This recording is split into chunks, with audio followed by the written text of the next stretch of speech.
어제와 이어서 계속적으로 지금 바벨론의 심판에 대한 이야기를 다루고 있습니다. 첫 번째 우리 20절 보시니까 여호와께서 이르시되 너는 나의 철퇴 곧 무기다. 하나님께서 이 바벨론을 어떻게 말씀하시냐면 너는 네 힘으로 이 일을 이뤄낸 것 같지만 사실은 너는 열방을 향한 심판의 도구로 내가 나에게 들린 도구다라고 표현하고 있습니다.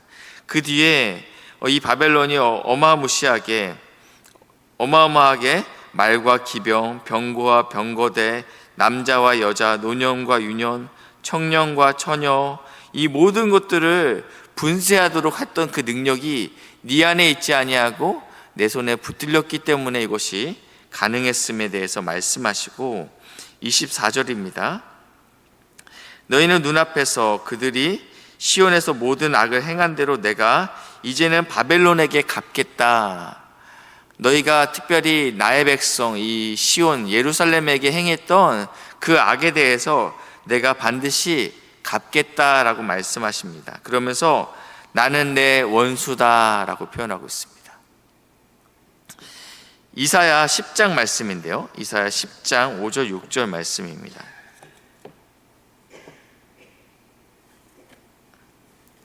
10장 5절 6절인데 제가 읽겠습니다. 아수르 사람은 화했을진저 그는 내 진노의 막대기요 그 손의 몽둥이는 내 분노라. 이 아수르를 뭐라고 표현하시냐면 하나님께서 내 진노의 막대기다. 그러니까 북이스라엘의 멸망은 아수르에게 당했습니다. 그러니까 북이스라엘의 막대기를 북이스라엘을 채찍질하기 위해서 하나님께서 아수르를 들어 사용하셨죠. 근데 6절입니다. 내가 그를 보내어 경건하지 아니한 나라를 치게 하며, 이거는 이제 북이스라엘이 될 것 같습니다.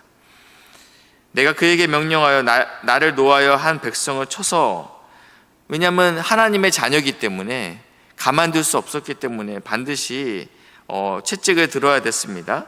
이 백성을 쳐러 탈취하며 노력하게 하며 또 그들을 길거리에 같이 짓밟게 하려 하거니와.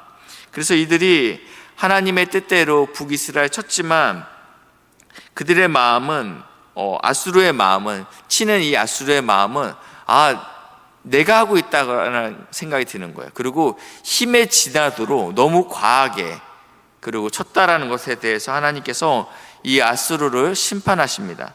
마찬가지로 오늘 바벨론도 그러한 성격이 있다라는 것입니다.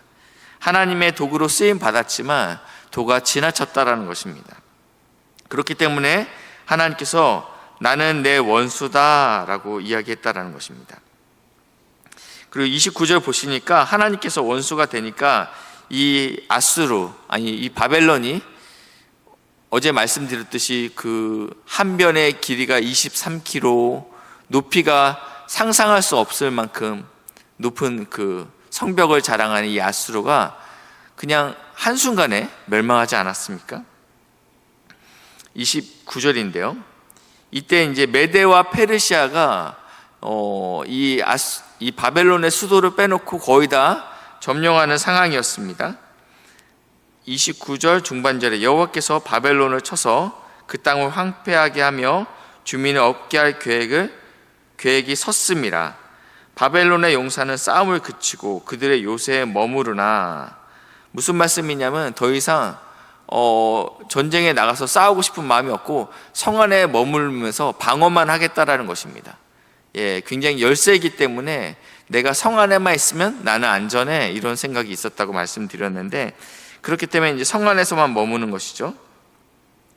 그리고 기력이 쇠하여 여인같이 되며, 그리고 이제 문을 걸어 잠그고 그 안에 지키고 있는 거죠. 근데 그때 이제 전령들이, 보발꾼들이 오가면서 이 바벨론 왕에게 소식들을 바쁘게 전달합니다. 바벨론 왕에게 전하기를 그 성읍 사방이 함락되었으며 모든 나루는 빼앗겼으며 갈대밭이 불탔으며 군사들이 겁에 질렸더이다 하니라.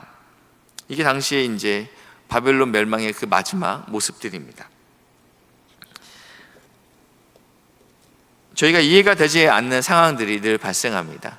악인들이 우리를 괴롭게 하고 악인들의 지배 아래 우리가 놓여 있는 상황들이 종종 있게 됩니다. 이 상황 가운데 하나님은 도대체 어디에 있는지, 하나님은 무엇을 하고 있는지 답답하고 또 눈물 가운데 기도할 때도 있습니다. 오늘 이스라엘 백성이, 특별히 남유다 백성이 이 바벨론에 의해서 이러한 어려움 가운데 있었다라는 것입니다. 그럼에도 불구하고 우리가 반드시 알아야 되는 것은 아수르나 바벨론은 도구일 뿐이라는 것을 기억하셔야 됩니다. 무슨 말씀이냐면 그 너머 하나님께서 일하고 계신다라는 것을 믿어야 된다라는 것입니다. 억울할 수 있죠. 그럼에도 불구하고 그 너머에 일하고 계시는, 다스리고 계시는 하나님이 있다라는 믿음이 우리 안에 먼저 있어야 됩니다. 아수르와 바벨론에 집중하는 것이 아닌 그 너머에 일하시는 하나님을 바라보시는 은혜가 있기에 주님의 이름으로 축복합니다. 두 번째는 로마서 12장 19절 말씀인데요. 12장 19절. 내 사랑하는 자들아, 너희가 친히 원수를 갚지 말고 하나님의 진노하심에 맡기라. 기록되었을 때 원수 갚는 것이 내게 있으니 내가 갚으리라고 주께서 말씀하시니라. 아멘. 두 번째는 우리가 아수르와 바벨론에 주목하는 것이 아닌 하나님께 주목하라고 말씀드렸는데, 두 번째는 원수 갚는 것은 우리에게 있지 않다라는 것입니다. 왜냐하면 이 역사의 통치를 주관하시는 분이 하나님이라고 고백하는 사람은 하나님을 주목하기 때문에 하나님께서 이 역사를 다스릴 것이고 반드시 원수를 갚으실 거라는 믿음도 같이 있어야 된다는 것입니다. 첫 번째와 두 번째는 다르지 않습니다. 마지막 세 번째인데요. 하나님은 이 악인을 통해서도 하나님의 선한 뜻을 이루신다라는 것입니다. 하나님께서 이스라엘 백성을 훈육하셨잖아요. 아수르를 통해서, 바벨론을 통해서. 인생이 굉장히 고달프고 어렵지만 이 사건이 의미가 있다라는 것입니다. 창세기 50장 20절 말씀인데요. 굉장히 많이 하시는 말씀입니다. 50장 20절 말씀인데요. 당신들은 나를 해하려 하였으나 하나님은 그것을 선으로 바꾸사 오늘과 같이 많은 백성의 생명을 구원하게 하시려 하셨나니. 이해가 되지 않았죠, 그 상황이. 형들이 자신을 애굽으로 팔아 넘겼을 때 이 상황이 이해가 되지 아니하고 하나님이 없는 것 같고, 하나님이 여태까지 나에게 주셨던 그런 꿈들은 무엇인가? 내 인생은 왜 하나님을 경외하는데 이 옥에 갇혀야 되는가? 이해가 되지 않는 상황 가운데 있었음에도 불구하고 이 일을 통해서 하나님께서 그 굶주려 있는 그 70여 명의 자신의 가족들을 먹이기 위해서 하나님께서 더 큰 뜻을 갖고 있었다라는 것입니다. 그렇기 때문에 우리가 지금 악인의 통치 안에 놓여 있더라도 하나님께서 반드시 그 악인의 그것도 심판을 하실 것이고, 또 그리고 우리를 하나님의 옳은 길로, 하나님의 뜻으로 우리를 인도하실 것이라고 말씀하고 있습니다. 저희가 오늘 같이 찬송가 70장 찬양했어요.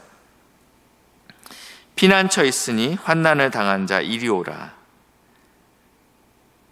이방이 떠들고 나라들 모여서 진동하나 우리 주 목소리 한 번만 바라면 천하의 모든 것 망하겠네.